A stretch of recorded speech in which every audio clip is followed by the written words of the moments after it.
Today, we mark International Holocaust Remembrance Day with a very personal story.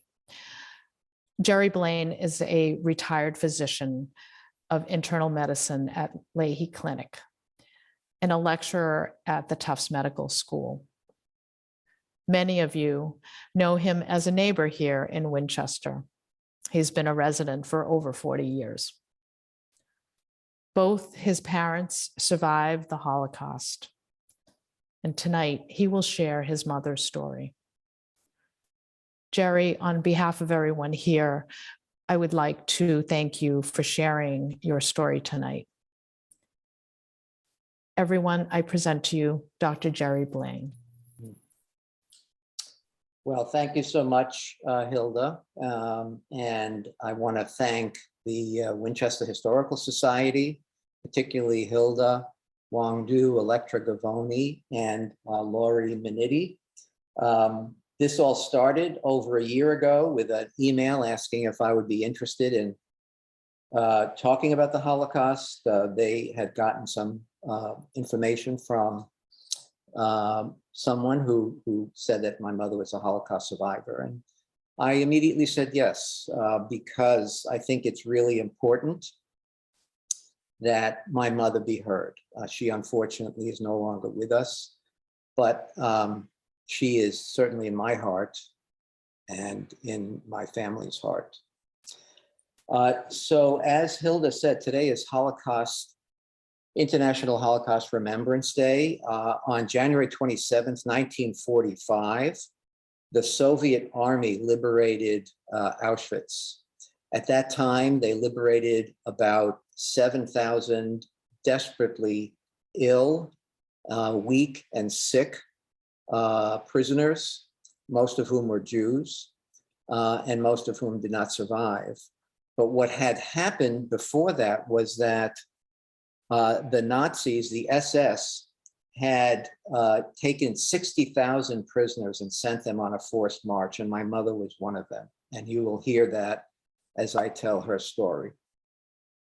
So first of all, what was the Holocaust?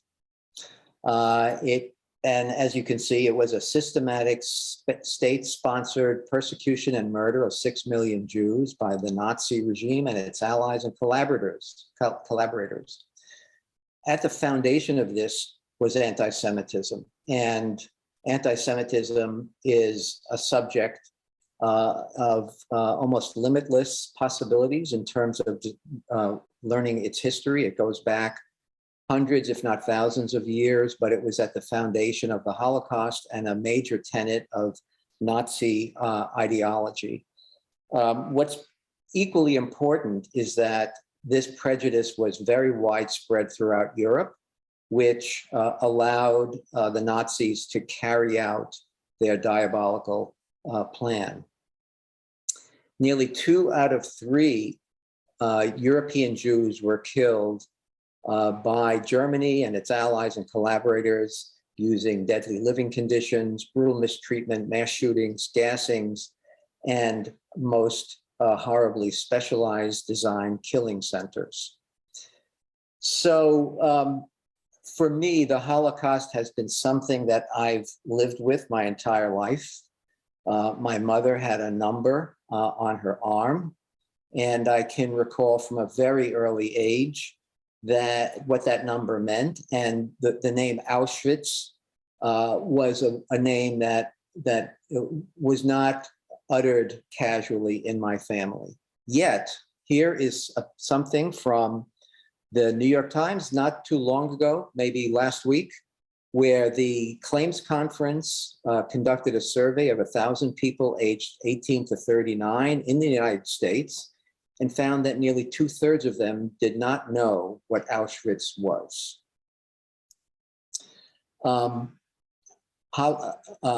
Anti-Semitism and Holocaust denial sort of go hand in hand. And this is also from the New York Times on January 21st, so last week.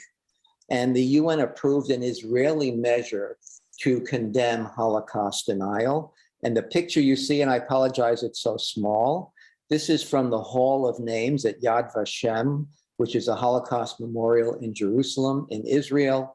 And each of those photographs represents a person who was killed by the Nazis. It's a very powerful place to visit. The other piece that I found last week on the same day, and I guess it has to do with International Holocaust Remembrance Day coming up. I've gotten lots of emails of conferences and webinars, etc. But this is an article that describes the Wannsee Conference. And the Wannsee Conference was in 1942, and it was a conference held by the Nazi leaders. And in 90 minutes, they basically planned their entire campaign to essentially eliminate all of the Jews in Europe. This was their so-called final solution. So this is one of the reasons why it's so important and why I felt that I wanted to do my part to make sure that the Holocaust is not forgotten and that we stand guard to make sure that nothing like this ever happens again. So this is a map of Europe from around 1943 to 1944, showing the major camps. And I've underlined in red the 4 camps that my mother spent time in. She spent most of her time in Auschwitz, almost a year. She then traveled to Mauthausen, which was in Austria, spent a few weeks there, and then went to Ravensbrück, and then finally was in Bergen-Belsen, and that's where she was liberated. She never had any papers. She had nothing when she was in the camps. Everything was taken away from her. So she told me that she mailed away to Hungary in 1948, and this was when we were still in Germany, and she got a copy of her birth certificate. So the spelling is different. It's Dorothea. And then you can see Moses Schachter is her father and Esther Feuerstein, her mother, and her birthday, October 28th, 1925. So let me just tell you a little bit about her life in Hungary. She was born on October 28th, and she lived in Bucemlihai, and I dare anybody to pronounce that.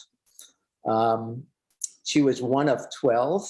Her father was Moses, her mother was Esther, her maiden name was Feuerstein. They were an Orthodox Jewish family. Moses was a respected leader. He was the leader in the community. He owned a commercial printing and stationery business. It was also a bookstore and a lending library. And my cousin Tal, who is on this Zoom, thank you, Tal, for our conversation the other day, where he kind of fleshed out a little bit more about the business. It turns out that, yes, he sold religious books. He was a very religious man, but he was also a businessman. And so he sold and lent out books of general interest to everybody in the community. My mother's memories were of a very happy family life, very observant. Shabbat was celebrated every Friday night and Saturday. She remembers Passover Seders and Simchat Torah, especially being very important. Their home was very simple. It was an outhouse, no indoor plumbing. Baths were taken once a week in a tub in the kitchen. Water had to be pumped from the backyard and had to be heated on the stove. She said that community relations were very good. I did a little research on anti-Semitism in Hungary, and Hungary had its own history of anti-Semitism, pogroms, massacres, mass killings that went back hundreds of years. And yet my mother describes a community where everybody was friendly, and she did not get the sense that her family was singled out in any way, and not all of their friends were necessarily Jewish. So her memories were good. She was in a very small village. She said there were probably 40 or 50 Jewish families and maybe twice as many who were not Jewish. This is a photo of her mother and three sisters. Her mother is standing on the left, and then the three sisters on the right. And this photo was taken sometime in the early 1930s. So unfortunately and sadly, her mother died when my mother was 15, about 1940 or 1941. And my mother became the de facto housewife and no longer attended school. They did hear about the Nazi invasion of Poland, which was 1939. So they knew that World War II was taking place. They also heard of a Polish family in town who were taken away, and they eventually found out that the family was killed. So this was the first rumbling of what was to come. Her father had been in the Hungarian army, and he was a decorated World War I veteran. And in fact, he served as an interpreter in the German army. And he completely dismissed any concerns about risk to the family. He was an optimist, and he could not foresee what was to come. And that attitude persisted right up until the very end. So by 1942, all Jews had to wear a Star of David. And this, by the way, was instituted by the Hungarians, not by the Nazis. Men with beards could no longer travel. Interestingly, my mother said that because she didn't look Jewish, she did not wear a star, and she was able to travel, and she could help her father in his business in delivering goods and picking up payments, etc. So she was very brave, I thought. So about this time, two of her brothers, older brothers, were taken into the Hungarian army and sent to labor camps, and they never returned. A telegram delivered the news to the family of their deaths, and this caused her mother to suffer an acute crisis, heart attack or stroke. She never recovered, and as I said, she passed away. This is a photo of two of her brothers. On the left is Alexander, and on the right is Elia, and in the middle is Olga, Elia's sister. And Elia and Alexander both emigrated to Israel.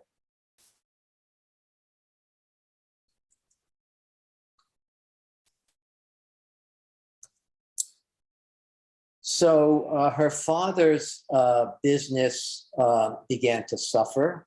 Some of it was related to prejudice against Jews and probably fear of dealing with a Jewish businessman. But my mother said that economic conditions in the entire country and in that region also deteriorated drastically. They had to move their business to a smaller space, and the family had to move to a smaller apartment. She described it as a very bad time. So at home at that time, it was just my mother, her sister Eleanor, who I'll be calling Bopsy. Bopsy is translated, is a Hungarian, English version of Hungarian for tomboy. And that was Bopsy. She was 2.5 years younger than my mother. And there was a 2.5-year-old older brother. So by 1944, the Hungary had essentially peaceably surrendered to the Nazis, and there was an order for all Jews to be rounded up and to be taken to Auschwitz. So my mother's family, they were told to pick up whatever they could carry, and they were taken to a local school. And she said they spent a night or two there. She said it was pretty horrible, 10 families to a room. They occupied a small corner in that room, and they were not told what was going to happen to them. They were not told where they were going. They were actually among strangers. They didn't know any of the families that were there with them. After a day or two, they were taken by truck to, here's another name that's going to be a challenge for me, Nyíregyháza, but that's not the Hungarian pronunciation. But this is a town that is just east of Bucemnyhai. And in this ghetto, they were forced to give up all of their valuables. This area was gated and guarded by Hungarians. And my mother said they just tried to keep clean. They tried to find out what was going to happen to them. They were not given any information. They were there for a short time and eventually had to walk to the local train station. They were loaded on freight cars. And she said they were packed in like cattle. Her father still insisted that nothing would happen to them. He had this deeply held belief and faith in his identity that they would be spared anything. They were in this train for 2 to 3 days. The train would stop occasionally for some food and for people to be able to get out of the train to relieve themselves. My mother said that nobody tried to escape. I should back up a little bit and tell you, I realize I haven't told you where I've gotten all this information. So my mother could never tell her story. She only gave me bits and pieces. I had asked her to speak at our religious school back probably close to 30 years ago to tell her story to the children in our religious school, and she said she couldn't do it. She was living in Danbury from the early 90s, and at her temple, she got word that the Spielberg Foundation for Holocaust Survivors. So, you know, Steven Spielberg made the movie Schindler's List. And because of that experience, he heard about people who wanted to give testimony, to be witnesses to what they experienced. And he eventually recorded over 60,000 interviews. And in fact, in 2006, he turned over all of these recordings to the University of Southern California, which established the Shoah Foundation at USC. And so it was the Spielberg project that finally gave my mother the opportunity to tell her story. And she gave an almost 2-hour interview.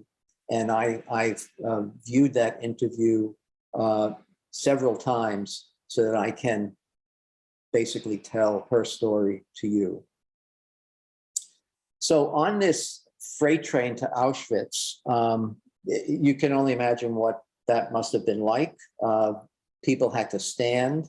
The sanitary conditions were terrible. And my mother somehow had the fortitude to lead happy songs. She said she would sing the songs that she learned as a child. She wanted to lift people's spirits up. I thought that was a sort of an amazing thing to be able to do, and kind of revealed for me a depth of optimism and hope and strength that I always saw in her when I was young. So the train arrived at Auschwitz to Birkenau. Now Auschwitz is a global name for a series of camps. There are over 40 of them, very interconnected. She remembers when the train arrived that the train platform was very crowded. Apparently there had been a train that had arrived earlier. Anybody who was elderly or disabled, children, they were taken to the crematorium immediately.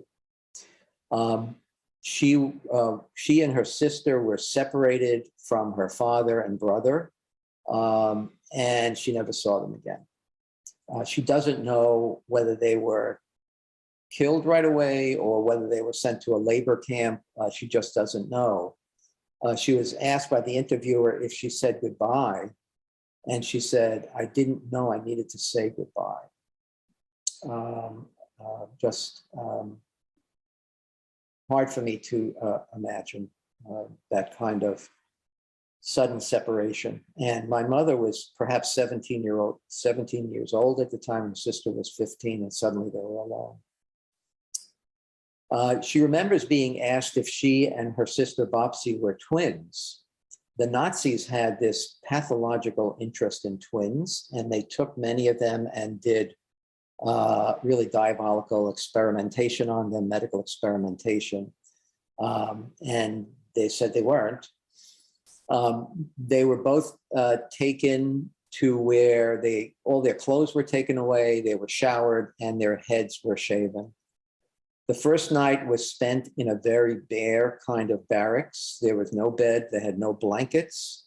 My mother describes it as freezing, especially with no hair in her head. She just felt that she was as cold as she's ever been. The next day, they were moved to another barracks where they had bunks and blankets, but they were sleeping 5 or 6 people to a bunk, and the mattresses were straw.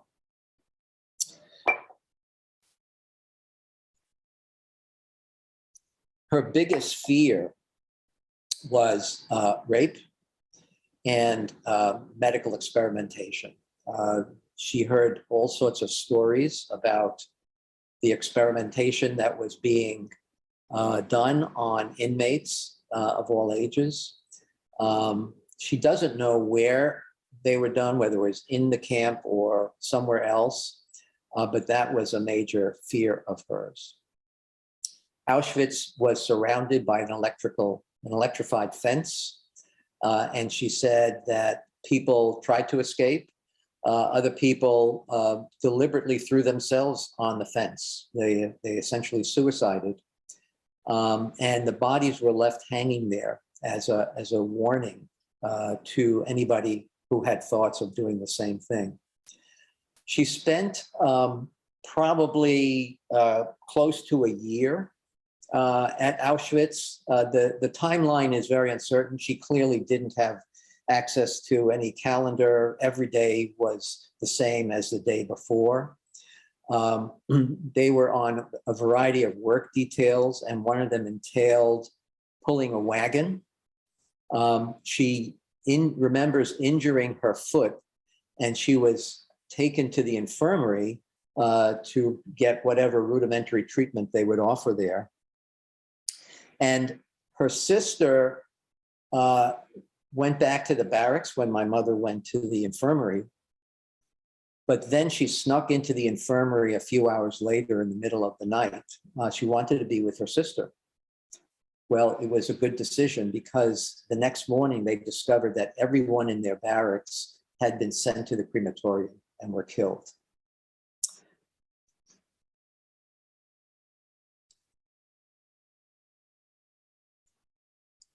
So as I said, she and Bopsy spent about a year, close to a year in Auschwitz. She described essentially just trying to live day to day and didn't think about the future. They did hear from the local grapevine that Allied troops were getting closer. This was towards the end of 44, beginning of 45. They also heard planes overhead.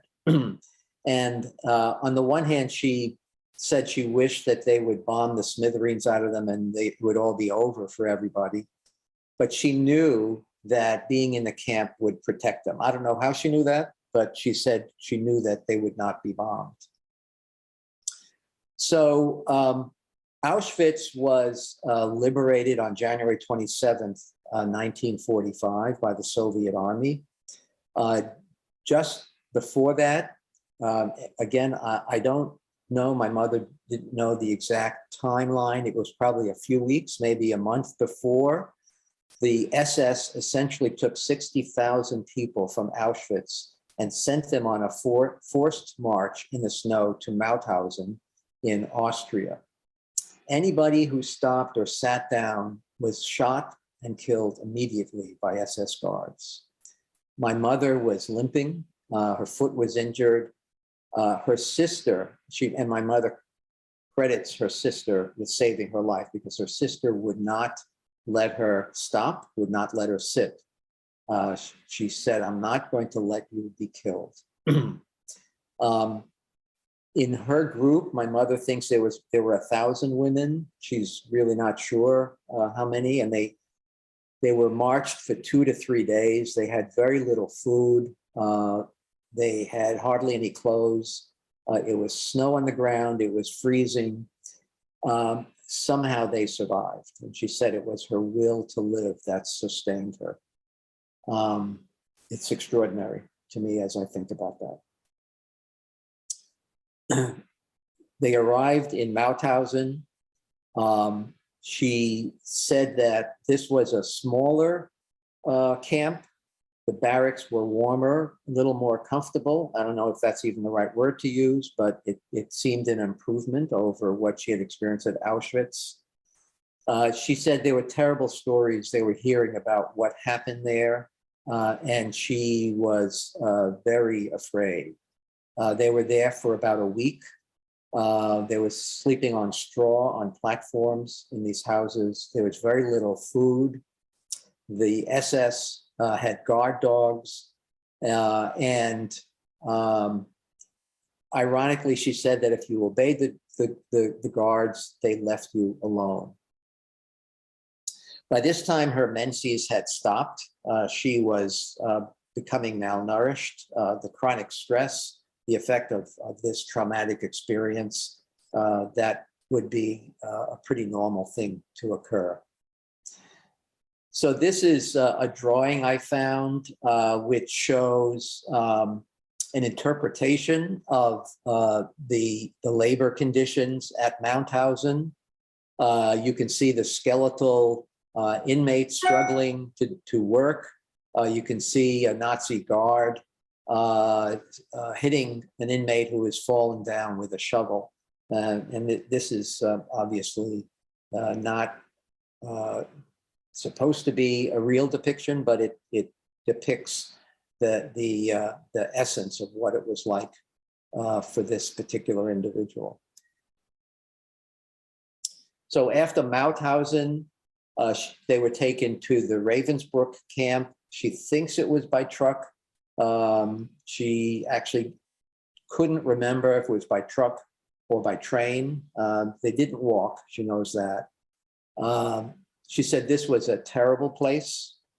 Men and women were segregated. There were no children there. They did stay in houses. There were no barracks there. She saw bodies stacked outside, just rotting between the houses. They were there for 2 to 3 weeks. Everyone there was malnourished. There was very little food. She said there was nothing to do. And what made things worse were that the Germans were now deprived and they were suffering. The guards weren't getting enough food. And so they took it out on the inmates. This sounds like, you know, a horror becoming even more horrible. So a few weeks later, and this is probably getting towards the spring of 1945, they were taken to Bergen-Belsen. She said this place was very dirty. Everyone was infested with lice. She said the camp was similar to an army barracks with many buildings. There were 10 to 20 people crammed into every room. She was picked to work in the infirmary, and while she was there, she actually got sick. She caught typhus, and she had a very high fever. She was delirious. And what saved her life was an SS officer who would bring her food and medicine. She said somehow he had compassion for her. He was actually her boss in the infirmary, and so he knew her. And she described him in the interview as a good man. This is, for me, incredibly ironic that she would describe an SS officer as a good man. She never got his name, and she really regrets that, because she would have liked to find some way of thanking him for that generosity and that kindness, because otherwise she would not have survived. So while she was in the infirmary, very sick, the British came and liberated Bergen-Belsen. This was April 15th, 1945. She remembers in her delirium that her sister had to hold her up so she could look out the window and see the British Red Cross trucks and tanks rolling into the camp. 60,000 people were liberated from Bergen-Belsen. There were over 13,000 rotting corpses scattered around the camp. And sadly, another 14,000 died after liberation. They were too far gone. My mother was hospitalized by the British. And again, I don't know how long this was. I assume it was many weeks. But she does recall that inmates were being sent home as she recovered. The British wanted to send her to Sweden to recuperate, but they would not send her sister Bopsy, and so she declined. And once she recovered, she and her sister took rooms in an apartment in Celle, Germany, which is a small city near Bergen-Belsen. The Red Cross gave them clothes and would give them a small amount of money. And they eventually both got jobs working as waitresses in the British canteen. My mother was asked, so what about the Germans, that you were suddenly neighbors with? Excuse me. And she said, oh, they all acted so nice and, completely different. They all denied any knowledge of the Holocaust. My mother said she never believed them. But she wanted to move on in her life. She wanted things to return to normal. So she met my father at a dance. And they married on December 24th, 1946, and I was born on December 14th, 1947. My father has an almost equally complicated story, which I'm not going into detail. He was born and raised in Germany. He was sent to England by the Kindertransport in about 1938. He was 14 or 15. He was on the last Kindertransport to England. He lived there. He was educated there. He got an engineering degree at the Leeds School of Technology. And then he was going back to Germany after the war to find his family. He was one of four. He found out that his older sister, Margaret, my aunt, married and had come to the United States before the war ended. But he never saw his parents again, and he doesn't know what happened to them, and also another sister and another brother who were killed by the Nazis. So we lived in Celle.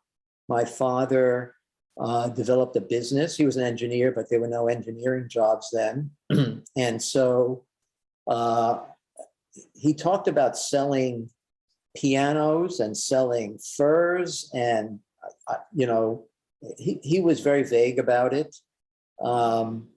And I regret that I never kind of sat him down, looked him eye to eye, and asked him to tell me his story before he died in 2017. But nevertheless, we left for America in December 1949. Here are my parents on their wedding day. And look at how fantastic they look. I mean, my mother is in this beautiful white wedding gown. My father's wearing a tuxedo. He's got white gloves. He's got a white handkerchief. And this is just a year after my mother was liberated from the most horrible experience she had to endure for 18 months, losing her entire family. They were filled with hope. They were looking to the future. They wanted to move on. Here they are on the ship, which was supposed to take us to Ellis Island. And in a real fit of irony, the ship was diverted to Boston. And even though they were then sent to New York City, because that's where they had planned to stay, look where I ended up. I ended up in Boston. So my father's sitting on the railing, my mother is next to him, and those two other people are dear friends who I knew as a kid growing up. Her name is Gusta, and his name is Marion, and their last name is Griffel. And I don't know if my parents met them after the war or if they knew them before. I honestly don't know, and I've lost touch with them many years ago. I know their daughter became a chiropractor, and I think she's in Florida. And that's one of my things to do, is to look her up.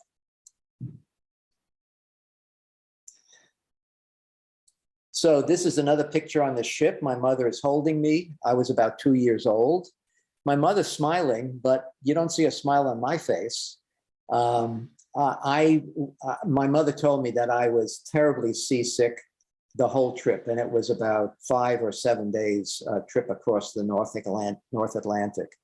And to this day, me and boats don't get along too well. I still get seasick, so it must be something very innate. This is the ship's manifest, and I highlighted in yellow my father Armin, my mother Dorothea, and they have me as Max.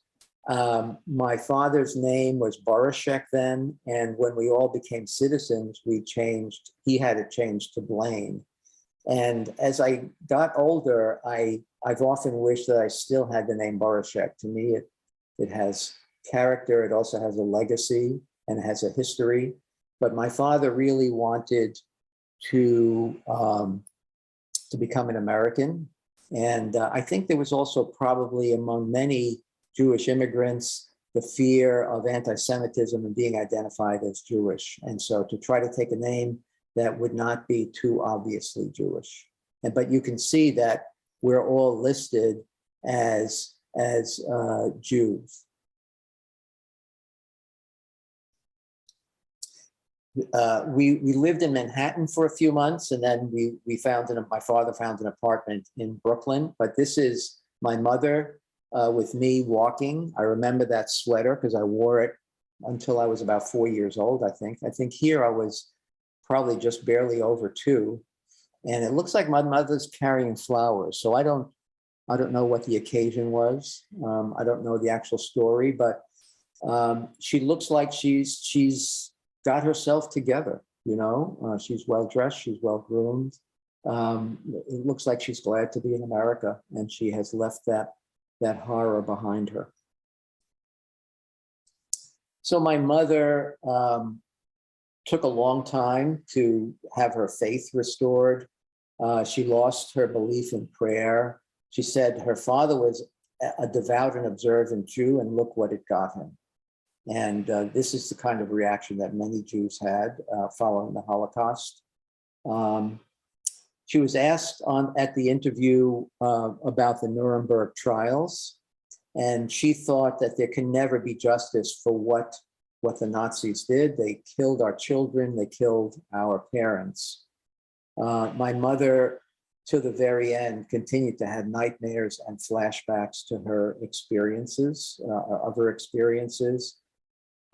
Sadly, she never returned to Hungary or even to Europe after the Holocaust. I think it was just too painful for her to even consider that. My father did go to a high school reunion because he did go to school in Germany, and he did go back to a high school reunion back about 30 years ago. My mother has been to Israel many times, but never to Hungary or to Europe.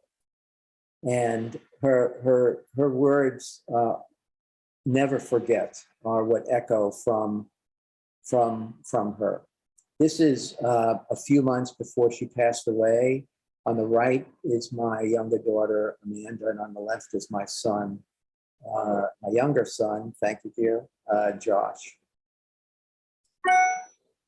This is a photo of, and I thank you, Tal, for finding this, Tal Schechter, my cousin. This is a photo on the right of the actual tombstone that is the family tombstone. On the left is the translation of all the family members that are honored by this tombstone. And you can see Moses Schechter's name at the bottom. And this is part of my mother's legacy. Judy and I in the back, Russell, Heather, Amanda, and Joshua from a couple of years ago. And now I would like to let my mother say a few words. Don't do anything. Whatever they do is not enough. Do you have a message for future generations?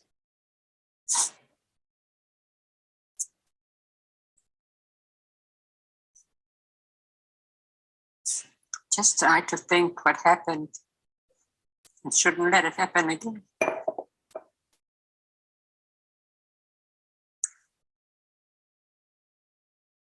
I don't know what else I could say. Should remember. Have to remember. My sister, I went to see the movie Schindler's List. Why do you want to go see that? You went through that. She just doesn't want to do anything. I feel if you talk about it, if you do something, it's easier. All this time, up to this point, I was thinking the same way. If somebody saw my number, would ask me about it. I just don't want to talk about it because then for days I dream about it. My son asked me once if I want to go to, when my grandson was younger, talk to the children in Hebrew school. I said, Jerry, I can't. I'm going to start crying in front of the kids. So I didn't go. Should have gone. Should have told the children.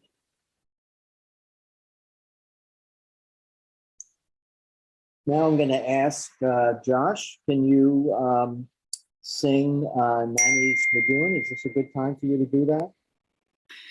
Yeah, tears. Great time to sing when I'm crying.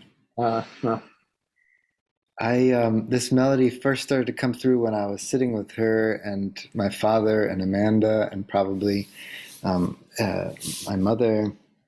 And I was asking her about the songs that she was singing in the cattle cars, if she remembered any. And she didn't have much to say about it, but I sort of seeded. I said, was it like any kind of nigunim, a nigun, a wordless melody, something like yai da da da da da da da. And we were recording, and I went back later and I continued to pull this melody out. And this song is meant to be the wordless, the unlanguageable, specifically moment of that march out of Auschwitz. Particularly the aspect of Bopsy, her younger sister, not letting her sit down. You must keep going. What my father said earlier is just extraordinary, that will to live. And that's what this melody is meant to capture. Sing it a few times. If you get it, sing along. It's called Nanny's Nagoon.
Thank you, Josh.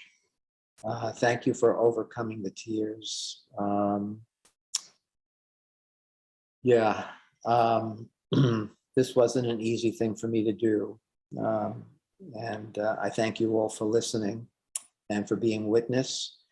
And let's all remember what happened, and let's all honor those who have passed. And I'll be glad to take questions. I did see some in the chat. Amy, thank you for saying I was a cute kid. The question of, is there a way that public can access the Shoah interviews?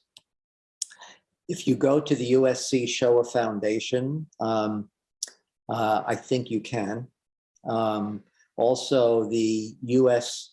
Holocaust Museum in Washington, D.C. Has access, and there are many sites. If you do Holocaust interviews, you'll be deluged by opportunities.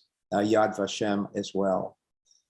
A question, what happened to Bopsy? Well, she survived. She actually went to England when my mother and my father and I were still in Sela. And she worked in some sort of capacity in the intelligence operations for the British Secret Service. Bopsy was extremely facile learner of languages, and she knew Hungarian, of course. She picked up German, and then she learned English because the British were the liberators, and she was working in a British club. So she went to England and then eventually came to America. And I remember her as being the life of the party. It was always the energy in the room immediately jumped when Bopsy came and visited. She would always bring something delicious to eat. She became a worldwide traveler. She loved to go to Portugal. Sadly, she never married and she never had any children. And she was a dear person. My mother and she would fight like cats and dogs. They couldn't agree on anything, but yet they were totally devoted to each other. It was just a beautiful thing to see, sometimes hard to endure, but a beautiful thing to see. So let's see, a lot of comments here. There's one question here that says, would you be comfortable talking about how you yourself managed to come back to Judaism after the experience of your parents? Yeah, so that's a good question. So I should say that growing up, I was in a Jewish home. I mean, my mother clearly had her doubts. My father was a bit of a skeptic. But my mother lit candles every Friday night. We joined a synagogue. I was bar mitzvahed. So I had a very strong Jewish identity, and it was thinking about my mother and what she went through that really pushed me to become one of the founding members of Temple Shir Tikva, and to put in what was a pretty incredible effort, along with over 30 other families, to build something that is now over 300 families, and something that I am almost as proud of as the 4 children that I helped raise. So being Jewish was not a problem. And my parents didn't talk a lot about the Holocaust, but it wasn't, there was no bitterness.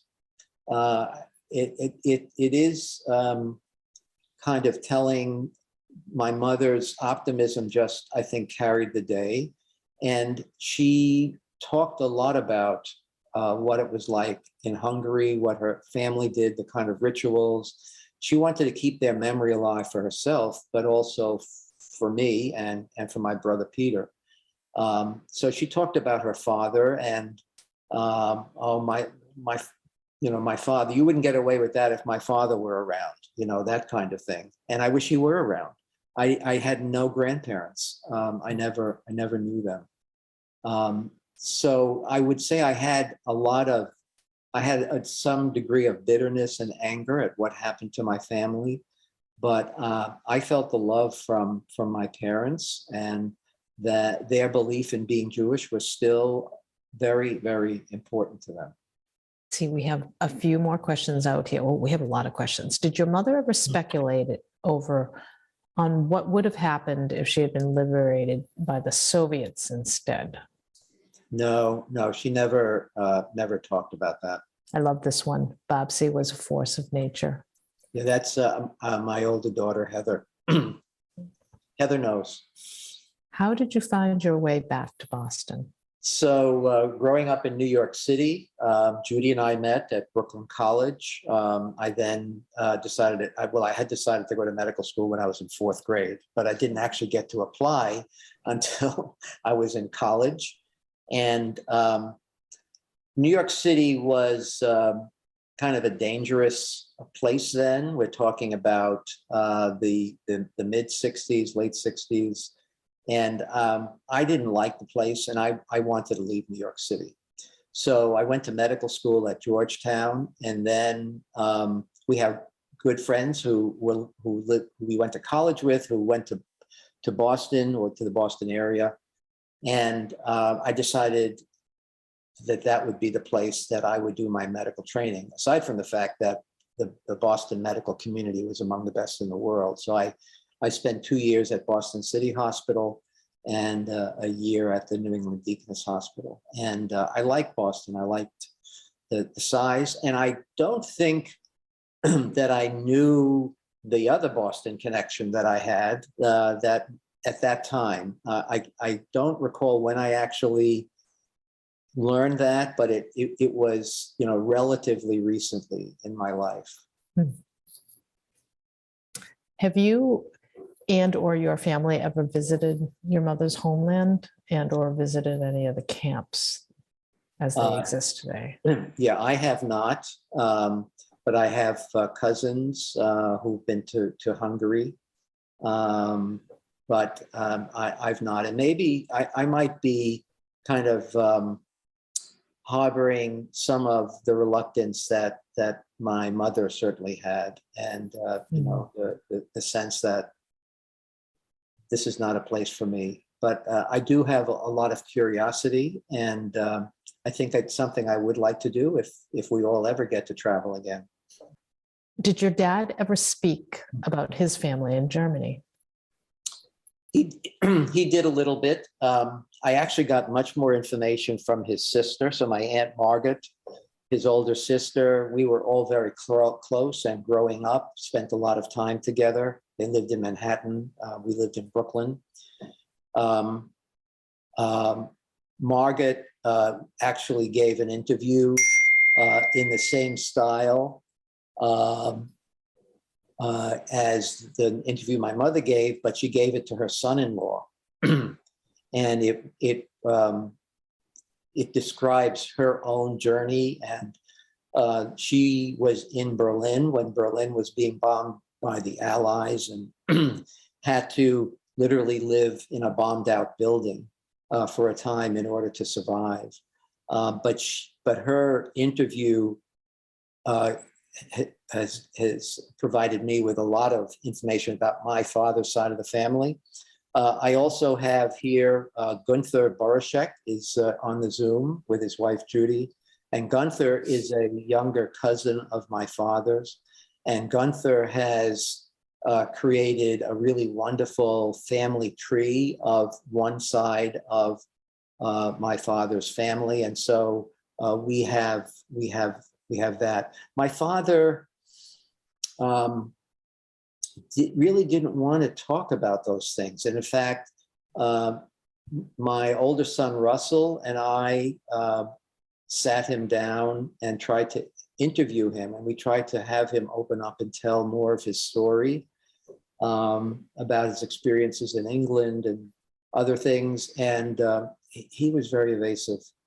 I mean, I can just imagine he didn't suffer the same kind of atrocities that my mother did, but he was separated from his family when he was a teenager, sent to a foreign country, and never saw his parents again. He received one letter from them, one letter, and never heard anything else. And he, I think, completely bottled that up and just sealed it off, and didn't want to go there. And I'm sorry. I mean, I understand why he would do that. I just wish he had talked more about it. What feelings did your mother have towards the idea that her father had said everything would be all right after the war was over, and so many of her family was lost? Yeah, I think she understood her father.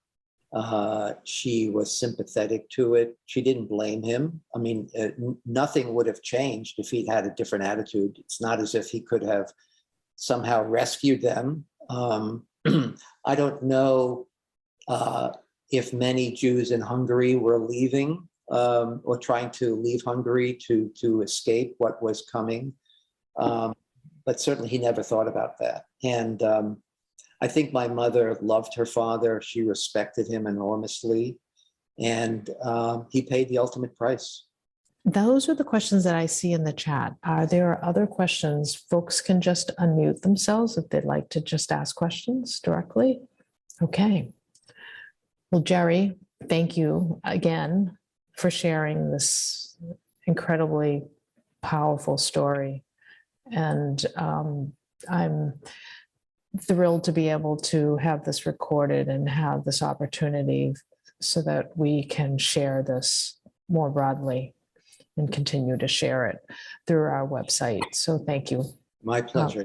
I do want to, before we close here, I want to remind everyone our next program is February 16th at 7 o'clock.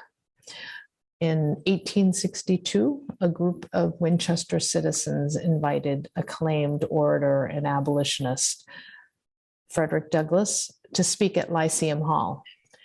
And Ellen Knight will start us off with some historic context of that time in Winchester.